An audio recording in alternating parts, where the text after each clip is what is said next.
तो अगर आप चाहते हैं कि माश की दाल के दही भल्ले इतने सॉफ्ट बनकर तैयार हों कि मुंह में रखते ही मेल्ट हो जाए, तो आज की ये रेसिपी आप लोगों के लिए परफेक्ट है। आज आप लोगों के साथ शेयर कर रही हूँ मैं माश की दाल के दही भल्ले, जो बिना ऑयल के तैयार होते हैं, बेहद सॉफ्ट, फ्लफी और रिफ्रेशिंग। और सबसे अच्छी बात ये कि आप इन्हें स्टोर कर रख सकते हैं पूरे 1 महीने के लिए। ये दही भल्ले सिर्फ रमज़ान के इफ्तार के लिए नहीं, बल्कि दावत, फैमिली गेट टुगेदर और समर मील्स के लिए भी एक बेहतरीन चॉइस है।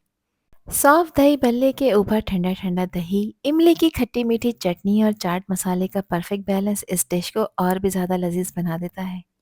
आज की रेसिपी में स्टेप बाय स्टेप आपको बताऊंगी कि कैसे आप घर पर बिल्कुल बाजार जैसे सॉफ्ट माश की दाल के दही भल्ले आसानी से तैयार कर सकते हैं। तो चलें फिर शुरू करते हैं इसको बनाना।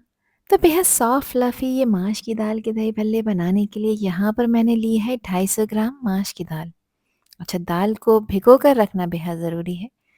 इसको अगर आप कप में मेजर करेंगे तो तकरीबन सवा कप के बराबर बनती है। दाल को पहले अच्छी तरह से साफ कर लेना है, इसमें कोई तिनका, कंकर, पत्थर नहीं होना चाहिए। फिर इसके बाद आपने इसको खुले पानी से वॉश करना है 2 से 3 दफ़ा। दाल को वॉश करने के बाद मैंने यहाँ पर इसको डिप कर रख दिया है। अब इसको रेस्ट देंगे तकरीबन 6 घंटे का। अगर आपके पास टाइम है तो आप इसे पूरी रात के लिए रख सकते हैं। आजकल सर्दियाँ हैं तो पूरी रात के लिए रखना भी ठीक रहेगा। और गर्मियों में इस रेसिपी को बना रहे हैं तब आपने इसको तकरीबन 5 से 6 घंटे लाजमी भिगो कर रखना है। यहाँ तकरीबन 6 घंटे मैंने इसको भिगो कर रखा था। दाल यहाँ पर बेहद सॉफ्ट हो चुकी है और साइज़ में भी डबल हो चुकी है। भिगो कर रखने से दाल अच्छी तरह से सॉफ्ट हो जाती है और ग्राइंड करते वक्त बिल्कुल स्मूथ पेस्ट बनता है। अब भल्ले फ्राई होते हुए ज़्यादा सॉफ्ट और फ्लफी निकलते हैं। सोकिंग से दाल का रॉ फ्लेवर भी ख़त्म होता है और भल्ले ऑयल ज़्यादा एब्सॉर्ब नहीं करते। बस इस पानी को फेंक देना है, दाल को स्ट्रेनर में यानी छन्नी में रखना है। और अब यहाँ पर इसका पेस्ट बनाने के लिए मैं चॉपर का यूज़ कर रही हूँ। आप लोग चाहें तो ब्लेंडिंग जग भी यूज़ कर सकते हैं। 250 ग्राम दाल में मैंने सिर्फ आधा कप पानी ऐड किया है। ध्यान रखिएगा, पानी का एडिशन ज़्यादा नहीं करना। आधा कप पानी इनफ है 250 ग्राम दाल के लिए। अब अच्छी तरह से इसको चॉप कर लेंगे, ब्लेंड कर लेंगे। इसका एक स्मूथ सा पेस्ट बनाकर तैयार करना है। यहाँ मैं आपको इसका टेक्सचर चेक करा देती हूँ। देखिए, ये दाल का टेक्सचर थोड़ा सा दानेदार होगा, तो आपने यहाँ पर बिल्कुल भी परेशान नहीं होना। इस पेस्ट को निकाल कर एक बाउल में मैंने शिफ्ट कर लिया है और अब यहाँ पर मज़ीद कुछ चीज़ें ऐड कर लेते हैं, जिसमें हाफ़ टी स्पून मैंने क्रश हुआ हुआ ज़ीरा ऐड किया है, जिसको मैंने भून लिया है। साथ ही इसमें नमक ऐड करेंगे। नमक मैं फ़िलहाल हाफ़ टी स्पून ऐड कर रही हूँ। नमक आप अपने टेस्ट के अकॉर्डिंग ऐड करिएगा, जितना खाना आप पसंद करें। 1/4 टीस्पून इसमें मैंने बेकिंग सोडा का एडिशन किया है, जो पकौड़ों को फुलाने के लिए यूज़ होता है। इससे बल्ले बेहद सॉफ्ट और फ्लफ़ी बनकर तैयार होंगे। अब इस पेस्ट को यहाँ पर बीट करना बहुत ज़रूरी है, तो मैं इलेक्ट्रिक बीटर का यूज़ कर रही हूँ क्योंकि मैं अपना काम आसान करना चाहती हूँ। आप लोग चाहें तो जो हैंड बीटर होता है उसकी हेल्प से भी इसको बीट कर सकते हैं। 4 से 5 मिनट आपने हैंड बीटर से इसको बीट करना है। मेरे पास इलेक्ट्रिक बीटर है तो मुझे 2 से 3 मिनट का टाइम लगेगा। अच्छी तरह से इसको बीट कर लेंगे। बीट करने का फ़ायदा ये होता है कि भल्ले फ्राई होने पर फूलते हैं और एक्स्ट्रा सॉफ्ट और फ्लफ़ी बनते हैं। अब चलें यहाँ पर इसका एक टेस्ट कर लेते हैं, जिससे हमें पता चलेगा कि ये पेस्ट हमारा रेडी टू फ्राई है या नहीं। तो यहाँ मैंने एक प्याली में पानी लिया है, नॉर्मल टैप वाटर है, थोड़ा-सा पोर्शन मैंने पेस्ट का इसमें डाला है। अब देखें, ये पानी के ऊपर फ्लोट कर रहा है, अंदर डिप नहीं हो रहा। इट मीन्स कि ये बिल्कुल रेडी हो चुका है। बस इसी तरह का टेक्सचर चाहिए आपको भल्ले बनाने के लिए। अगर फिर भी ये पानी में डिप ना हो तो आपने इसको मज़ीद 2 से 3 मिनट के लिए बीट करना है। अब भल्ले बनाने के लिए इस तरह का स्पून हर घर में मौजूद होता है। इस स्पून को मैंने थोड़ा-सा पानी लगाकर गीला कर लिया है। अब हाथ में एक भल्ले का पोर्शन लेंगे। मैं बड़े साइज़ के भल्ले बना रही हूँ। आपने उतना ही बड़ा पोर्शन लेना है जितने बड़े साइज़ का आप भल्ला बनाना चाहते हैं।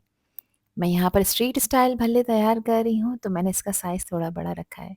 स्पून को थोड़ा-सा गीला करते हुए और भल्लों के पोर्शन को शेप देते हुए इस तरह ऑयल में ड्रॉप करते जाएँगे। आप लोग चाहें तो यहाँ पर अपने हाथ से भी इनको बनाकर तैयार कर सकते हैं। अच्छा, भल्लों को ऑयल में डालने के बाद 2 से 3 मिनट तक बिल्कुल भी टच नहीं करना। इसकी साइड को आपने लो मीडियम फ्लेम पे फ्राई करना है।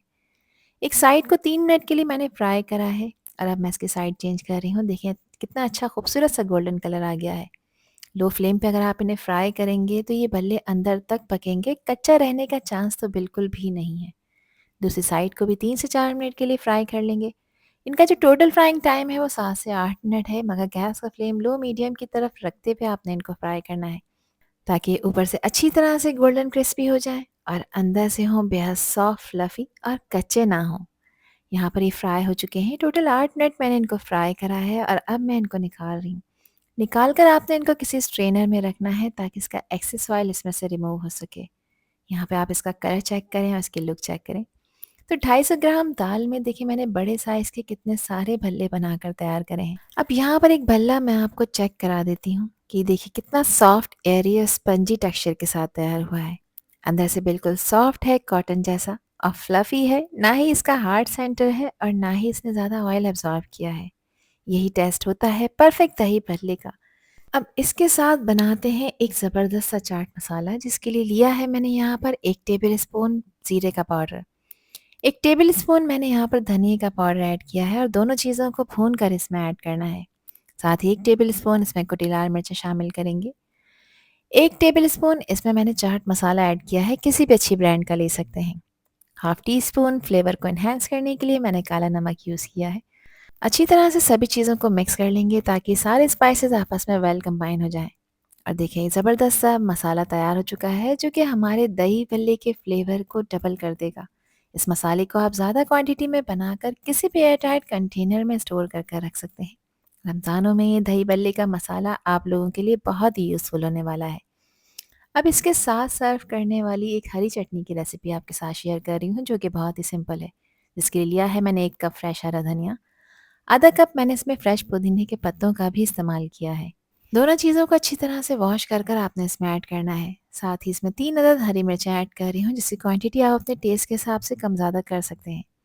2 बड़े साइज़ के लहसुन के जवे हैं, इसके अलावा इसमें हाफ़ टी स्पून नमक ऐड करेंगे और क्वार्टर टी स्पून इसमें ज़ीरा ऐड करेंगे। थोड़ा-सा मैं इसमें पानी ऐड कर रही हूँ, ज़्यादा पानी नहीं डालना क्योंकि इसका एक थिक सा पेस्ट बनाकर तैयार करना है। बस अब अच्छी तरह से इसको ब्लेंड कर कर इसकी एक स्मूथ सी चटनी बनाकर तैयार करेंगे, जो कि हमारे माश की दाल के दही भल्लों के साथ एक परफेक्ट कॉम्बिनेशन बनाएगी। इस चटनी को आप चना चाट या फिर अपने किसी भी स्नैक के साथ भी इंजॉय कर सकते हैं। अब आता है यहाँ पर अगला स्टेप, या इसके लिए लिया है मैंने यहाँ पर आधा किलो दही। दही ज़्यादा खट्टा नहीं होना चाहिए। इसमें मैं शामिल कर रही हूँ हाफ़ टी स्पून नमक। नमक आप अपने टेस्ट के अकॉर्डिंग ऐड करिएगा। अच्छा, बहुत सारे लोग मीठा दही तैयार करते हैं, जिसके लिए वो इसमें चीनी का एडिशन करते हैं। मेरी फैमिली में नमकीन दही बड़े खाए जाते हैं, तो मैंने चीनी ऐड नहीं की। अब ये दही काफ़ी थिक है, यहाँ पर इसकी कंसिस्टेंसी को ठीक करने के लिए मैंने इसमें 3/4 कप दूध का ऐड किया है। आप चाहें तो पानी का भी इस्तेमाल कर सकते हैं, मगर दूध ऐड करेंगे तो ये दही बहुत ही क्रीमी बनकर तैयार होगा। अब हैंड विस्कर की हेल्प से मैंने इसको बीट कर लिया है। अच्छी तरह से बीट करना है ताकि ये बिल्कुल स्मूथ हो जाए और इसमें किसी भी तरह की गुठली ना रहे। दही बल्ले जो फ्राई कर कर रखे थे, अब यहाँ पर कंप्लीटली ठंडे हो गए हैं, रूम टेम्परेचर पर आ गए हैं। तो यहाँ पर मैंने इनको एक ज़िप-लॉक बैग में स्टोर कर कर रख दिया है। इनको स्टोर कर कर आप फ्रीज़ कर कर रख सकते हैं 1 महीने के लिए, ये बिल्कुल भी ख़राब नहीं होते। फिर जिस वक़्त आपका दिल चाहे आप इन्हें फ्रीज़र से निकालें। इनको डिप करने के लिए पानी को आपने तेज़ गरम करना है, उसमें नमक का एडिशन करना है और इनको डिप कर कर रखना है 10 से 15 मिनट के लिए। मैं इनको अभी बनाकर तैयार कर रही हूँ, जिसके लिए लिया है मैंने नीम गर्म पानी और उसमें 1 टीस्पून नमक का एडिशन किया है। अच्छी तरह से मिक्स कर लेंगे ताकि नमक पानी में घुल जाए। अब दही बल्लों को इसमें ऐड कर देंगे और इस बल्लों को पानी में डिप कर कर रखना है आपने तकरीबन 10 से 12 मिनट के लिए। कोई कवर या इस तरह से एक छोटी प्लेट का यूज़ करेंगे ताकि ये भल्ले पानी में अच्छी तरह से डिप हो जाएँ और सॉफ्ट फ्लफ़ी हो जाएँ और इसमें से जो एक्सेस ऑयल है वो भी रिमूव हो जाए। पानी ये एब्ज़ॉर्ब कर चुके हैं और देखें साइज़ में और बड़े हो चुके हैं। बस केयरफुली इसका पानी आपने निचोड़ना है, मगर इस पॉइंट पर आपने ज़्यादा प्रेशर नहीं देना। ये इतने सॉफ्ट हुए हुए होते हैं कि बहुत आराम से यहाँ पर टूट जाएँगे अगर आपने इन पे ज़्यादा ज़ोर आज़माई की। इस तरह से भल्ले दही को परफेक्ट तरीके से सोक करते हैं और टेस्ट भी बिल्कुल बैलेंस रहता है, बिल्कुल मार्केट स्टाइल।